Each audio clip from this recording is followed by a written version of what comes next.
कश्मीर में शूट किया, लेकिन थोड़ा सा सेंसर बोर्ड की वजह से 15 दिन में पास हो जाती है चीजें, बट हमारे सेंसर बोर्ड के चेयरमैन क्यों हमारे सिनेमा को रोक के रखे हैं ये समझ में नहीं आ रही है।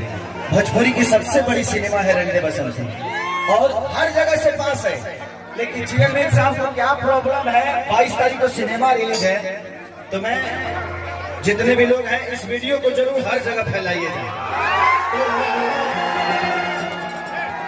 क्योंकि चेयरमैन साहब हमारे प्रधानमंत्री के बड़े क्लोज लोग हैं। तो बस ताकि हमारा मैसेज प्रधानमंत्री जी तक पहुंच जाए और मेरा सिनेमा बर्बाद ना हो, बस यही रिक्वेस्ट कर रहा हूं कि जल्दी से सेंसर उसका पास हो जाए, क्योंकि मैं लाखों लाख में हर जगह प्रचार कर चुका हूं कि 22 में सिनेमा आ रही है और चेयरमैन साहब की वजह से प्रॉब्लम हो रही है। तो थोड़ा आप लोग भी खेसरिया को सपोर्ट किया करिए। तो गाना का रह जाए कर लो कि हमारा राजा के तू ताला पटा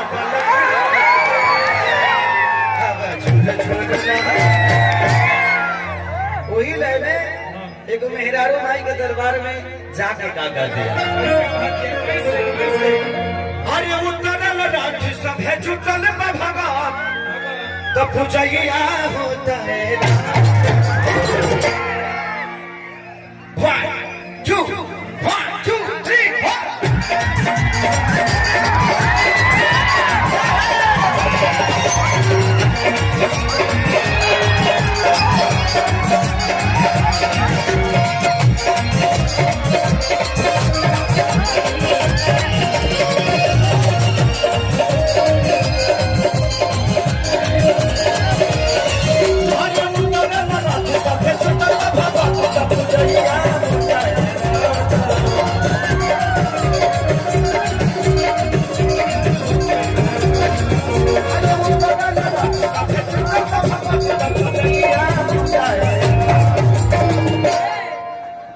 सामने से हटे, थोड़ा साइड से आप थोड़ा सा तबला का बढ़ा दो, तबला को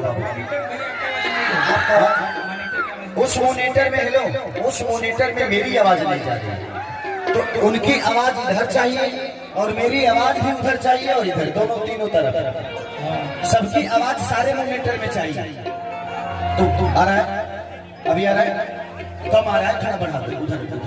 हेलो हेलो, हाँ मेरी भोकल हेलो हेलो, ठीक है, और थोड़ा सा बढ़ा दो, सबकी आवाज सारे मोनीटर में चाहिए, ठीक है।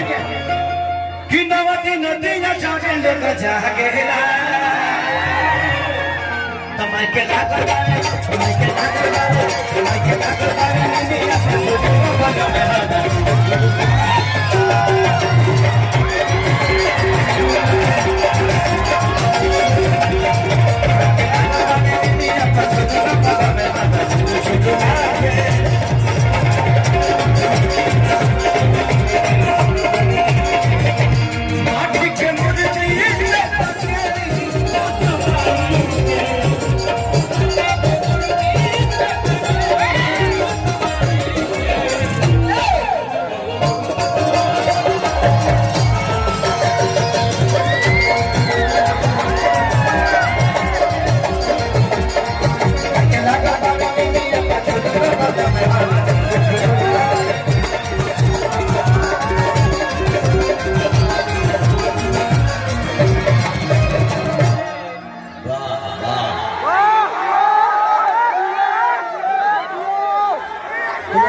कि चढ़ते दशहरा मैया कि अइली सभा का दुआरा पूजा करता है देखो बबुआ है फुलरा कि चढ़ते दशहरा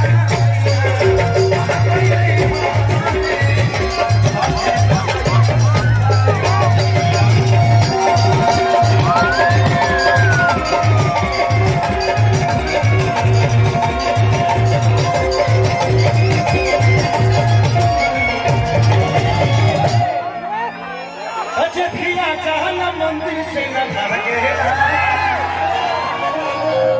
कि जब भी आ जाला मंदिर से न भागेला कमाई के लागल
छोटो के में डाले के मोटो के में डाले के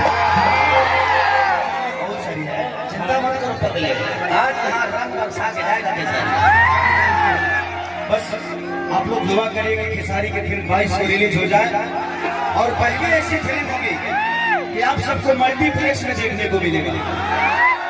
भोजपुरी की पहली ऐसी फिल्म होगी कि सिर्फ झारखंड ही नहीं, बॉम्बे से लेकर कलकत्ता से लेकर हर जगह मल्टीप्लेक्स में पहली भोजपुरी।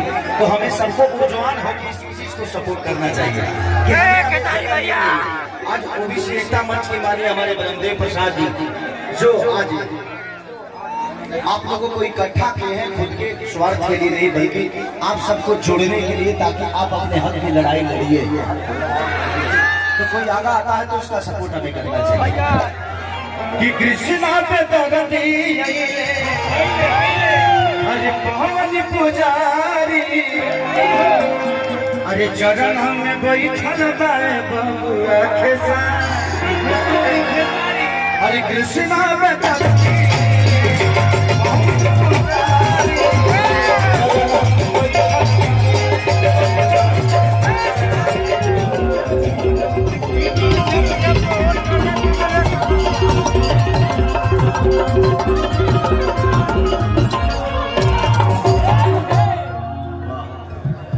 कि भगत में पूरा रांची पे रह गया कि भगत में पूरा